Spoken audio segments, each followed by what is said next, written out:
If you had seen Anita that year, you would have sworn she was carved by the gods themselves. But beauty is a dangerous thing when the heart behind it is crooked. And one afternoon, one single insult from her lips pushed her into a curse that even the rivers refused to wash away.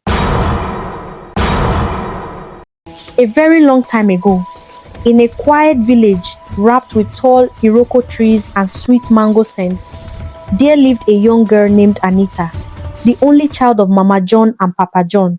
Their home was small, their farm was small, but the love they had for their daughter filled the whole compound. Anita was the kind of beauty elders spoke about during moonlight tales. Her skin shone like fresh palm oil.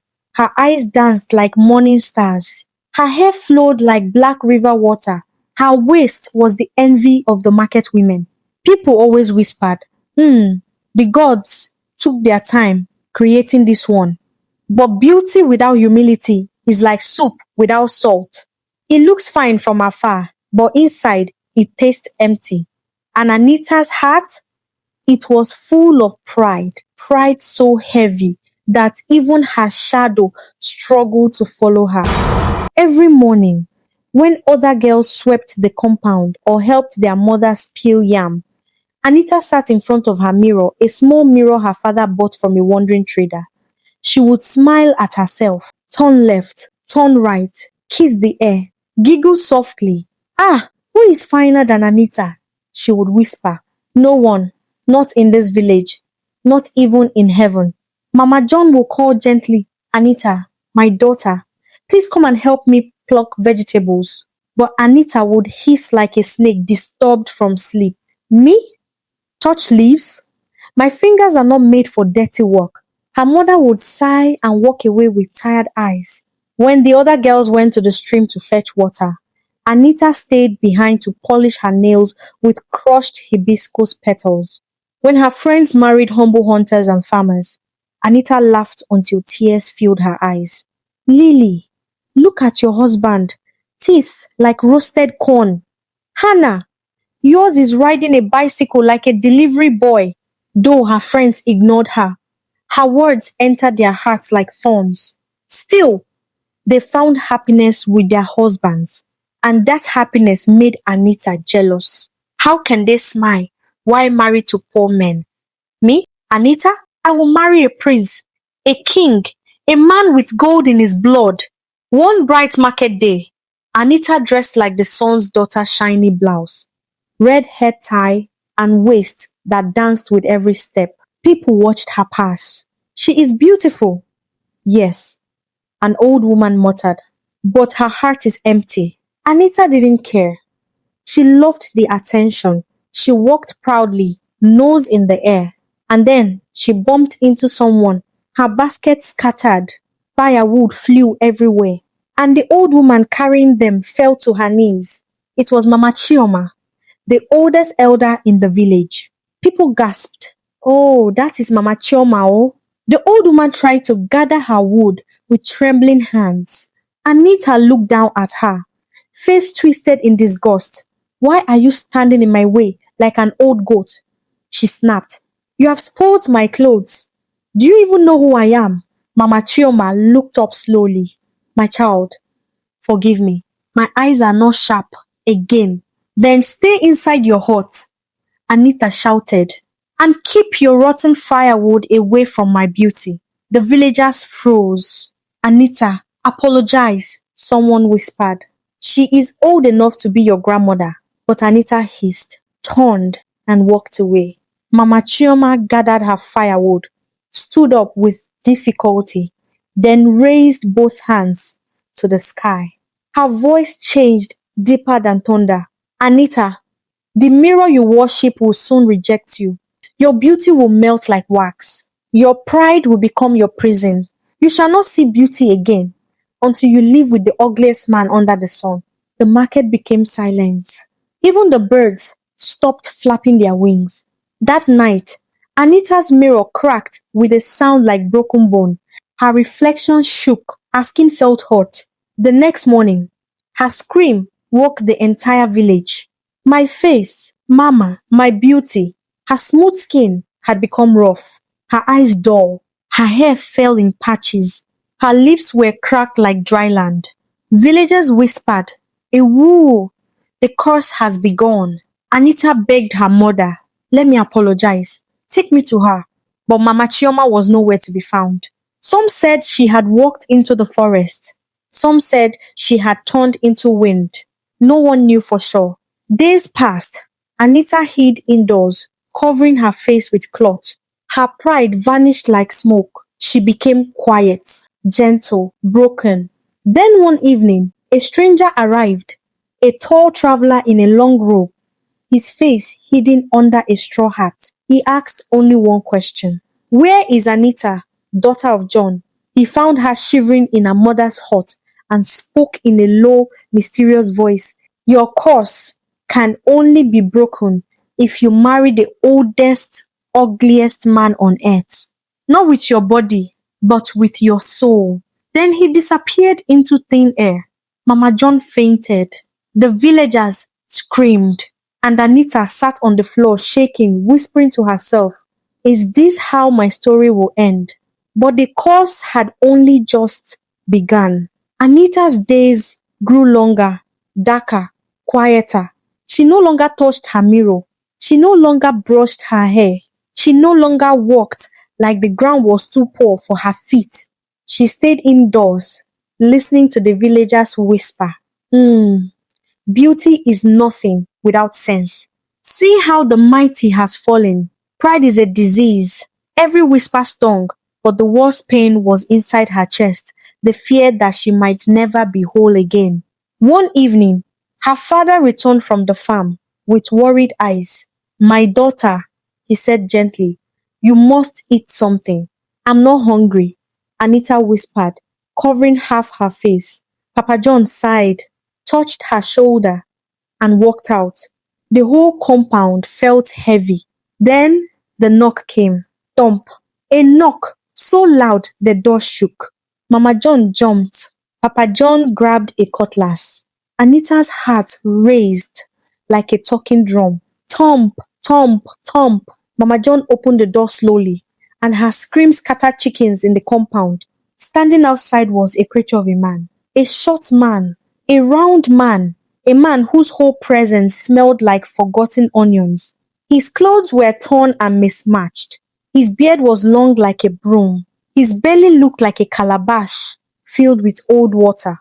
His mouth had only 3 brown teeth, and they pointed in different directions. But his eyes were sharp like a hungry lizard, ready to pounce. "I am Judas," he said proudly, rubbing his belly. "I heard Anita is looking for a husband. I have come to marry her." Mama John staggered back. Papa John's cutlass almost fell from his hand. "Marry who?" Papa John asked. "Marry Anita," Judas replied, smiling wide enough to show all his 3 confused teeth.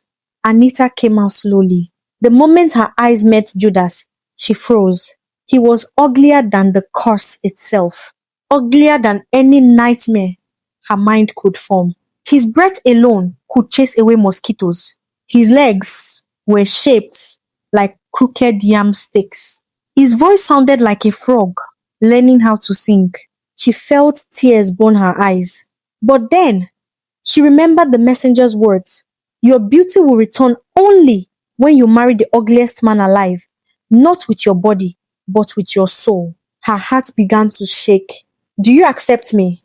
Judas asked, chewing loudly on something that smelled like fermented beans. Villagers started gathering. Some laughed quietly, some pitied her, some shook their heads. "Ah, Anita, marrying this one, wonders will not finish." Anita looked at Judas again. He was picking his nose with one finger and scratching his armpits with the other. Her whole body screamed, "No." But her spirit whispered, "This is the price. This is your path. This is how you will heal." Her voice came out weak and shaking. "Yes, I accept." The villagers gasped. Mama John cried. Papa John looked away. And just like that, the wedding happened the same day. No drums, no dancers, no joy, just silence and shock. Judas tied a torn red wrapper around his waist. Anita wore a faded dress that used to be bright when she still loved the mirror. People whispered, "She sowed pride. Now she is reaping tears." After the quiet wedding, Judas grabbed Anita's hand with his rough fingers. "Follow me. You are now my wife." His hut was at the edge of the village, a small, crooked building that looked like it wanted to fall. Inside was worse. Dust everywhere, spider webs on the roof, a pot that smelled like something died inside it, a bed that creaked even before someone sat on it. "Cook for me," Judas commanded. "No resting. I am hungry." Anita nodded, tears falling silently. From that moment, her suffering began. If she cooked yam, Judas said it tasted like stone. If she swept, he said she raised too much dust. If she breathed loudly, he shouted, "Why is your breath disturbing my spirits?" He snored like thunder every night. He farted like a broken drum. He chewed like a goat, cracking dry bones. Anita barely slept. She barely spoke. She moved like a shadow, learning how to be gentle. And yet, little by little, something began to change. Anita fetched water for old women. She swept the village square without being told. She smiled at children again. She apologized to people she once mocked. She even helped her old friends fetch firewood, telling them, "I was foolish. Please forgive me." The villagers noticed. Her tone was softer. Her heart felt lighter. One evening at the market, a small girl tripped and scraped her knee. Anita ran, not walked to help her. She cleaned the wound. She hugged the crying child. She gave her food. Under a mango tree, an old woman watched quietly. Her wrapper was brown and simple. Her eyes were calm and deep. It was Mama Chioma. But Anita didn't see her. The old woman whispered to herself, "She is changing, but the journey is not complete." That night, Anita lay awake while Judas snored like a festival drum. She looked at the moon and whispered, "If I ever become beautiful again, I will never laugh at anyone. I will never insult the old. I will never worship my mirror." And just as she finished speaking, a cold wind entered the room. Not ordinary wind, wind with a voice, a soft voice, a voice she had heard before, a voice that made her heart tremble. "My daughter." Anita sat up slowly. The room glowed faintly, and there, standing by the doorway, with eyes like burning coals, was Mama Chioma. But this time, she did not look like an old woman. She looked like something else, something ancient, something powerful, something not of this world. Anita's breath froze. "Mama," she whispered. The old woman raised a hand. "No, not Mama, not today." Anita's heart jumped. Then, "Who are you?" Mama Chioma stepped forward, and with a voice that shook the hut, she said, "I am the one who caused you, but I am also the one who must judge if your heart has truly changed." The hut was silent. Only Judas's thunderous snoring shook the walls. But Anita did not hear it anymore. Her eyes were glued to the glowing figure in front of her.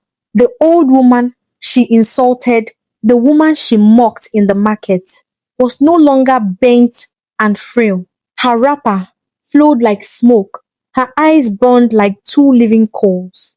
Her voice carried power. Anita knelt quickly. "Mama, or whoever you are, forgive me." Mama Chioma raised her hand. "Rise, Anita." Her voice was calm, but it held the weight of forests, rivers, mountains, everything older than man. Anita looked up slowly. "Mama, what are you?" The old woman smiled a sad, knowing smile. "My child, I am not just Mama Chioma. I am the keeper of reflections, the one the gods chose to guard the pride of mortals." Anita gasped. "Keeper of reflections?" "Yes," the old woman said, her voice echoing with ancient depth. "I watch those who worship beauty more than kindness. I watch those whose mirrors have become their gods." She took a deep breath. I cursed you, not to destroy you, but to save you. Tears rolled down Anita's cheeks. Mama, I didn't know. I was foolish. My tongue was sharp. My heart was high. I hurt people. I mocked those who never offended me. Mama Chioma nodded. And you thought beauty was everything. Anita bowed her head. Yes, Mama. The old woman stepped closer. Her feet didn't touch the ground. Look at me, child. Anita raised her head slowly. What you lost was never your beauty. You lost your heart. The face changing was only a mirror of your spirit. Anita cried harder. I have changed, Mama. I fetch water for old women now. I sweep the village square. I speak gently. I help children. I no longer care for mirrors. Mama Chioma watched her carefully. And Judas, the man you married? Anita swallowed hard, wiping her tears. Mama, Judas is hard to live with. He snores like thunder. His breath smells like something dead. He complains about everything. But I try. I cook for him. I clean for him. I endure his insults. I treat him with respect. I try to see him as a person, not a curse. The old woman nodded slowly. You are learning, my daughter. Then she raised both hands, and the wind inside the hut began to swirl. The lantern flickered. The shadows danced. A strange light covered the old woman, turning her into something Anita had never seen. A glowing being, half woman, half spirit. Anita, she said, you have passed the first test. Anita blinked, confused. First test. Mama, how many tests? The old woman smiled deeply. Only one remains. A sudden breeze blew Anita's cloth aside, revealing her face in the moonlight. Cracked lips, rough skin, dull eyes. She flinched. Mama, please, if I pass the last test, will my beauty come back? The spirit woman nodded. But beauty will be the smallest blessing. Something greater awaits. Anita dried her eyes.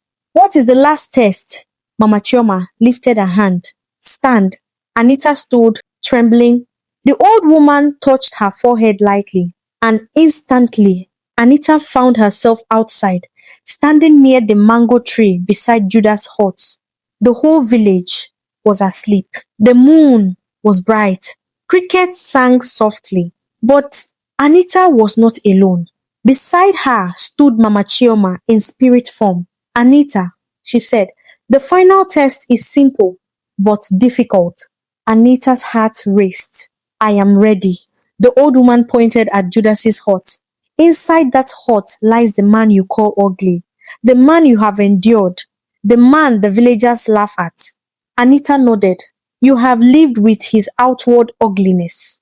Now you must see something else. Mama Chioma waved her hand. The hut walls turned clear like glass. Anita gasped. Inside, Judas lay on the bed, but not as she had always seen him. The Judas inside the vision was not ugly. He was handsome, gentle looking, peaceful. His face was calm, his expression soft. Anita's mouth fell open. Mama, that's not my husband. That's not Judas. It is, the old woman whispered. That is who he truly is. Anita shook her head. But Mama, his smell, his manners, his insult, his all an illusion, the old woman said. A reflection created for your transformation. Anita stumbled back, speechless. Anita, you were cursed because your heart judged people by what your eyes saw. You loved beauty too much and looked down on those who didn't shine like you. She pointed at Judas. But this man is your final mirror. Anita cried silently. Mama, what must I do? Mama Chioma touched her shoulder. Forgive him, even though he was hard to live with. Release him, even though he caused you pain. Bless him, even though you saw him as your prison. Anita's chest tightened. Mama, I will. She walked toward the hut door slowly. She bent down, touched the wooden frame, and whispered, Thank you, Judas, for being part of my journey. May your life be sweet. May your days be long. May someone love you with joy. May peace enter your heart. A soft wind blew across the compound. Something broke in the air like a chain, snapping. Mama Chioma appeared at Anita's side again. It is dawn, she said. A bright light touched Anita's face. Her cracked lips softened. Her dull eyes brightened. Her rough skin smoothed. Her hair grew full and long. Anita gasped, touching her cheeks. Mama, my beauty. The old woman smiled. Yes, but look again.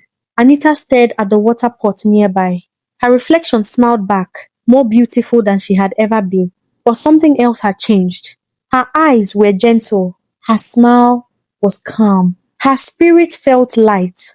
Your beauty came back, Mama Choma said, because your heart came back first. Anita knelt in gratitude. Mama, thank you. The old woman touched her head. Go, my daughter, live with humility. Let your heart be your mirror. And with that, Mama Choma faded into the night like smoke. By morning, when Anita walked into the village square, everyone screamed with joy. Her beauty is back. Praise the gods. The curse is broken. Even Judah stumbled outside, confused. You are not my wife, he said quietly. My wife is ugly. Anita smiled warmly. Thank you, Judas, for everything. She gave him a calabash of food and new clothes. May someone love you as you truly are, she said softly. Then she walked away. Weeks later, a prince from a far kingdom arrived, searching for the woman whose heart changed the whole village. He met her. He loved her. He married her. But Anita never forgot her lesson. She greeted everyone with respect. She helped the old and the young. She treated servants like sisters. She visited Judas once a month to give him food and clothes, because true beauty was living inside her now. Pride destroys faster than fire, but humility rebuilds faster than rain. Beauty without kindness is useless. Respect every soul, big, small, old, ugly, rich, or poor. The real mirror is the heart, not the face. Thank you so much for watching. Tell me, where are you watching from? I would love to know how far my story travels. And what lesson did you learn from the story, Anita? I enjoy reading your opinions.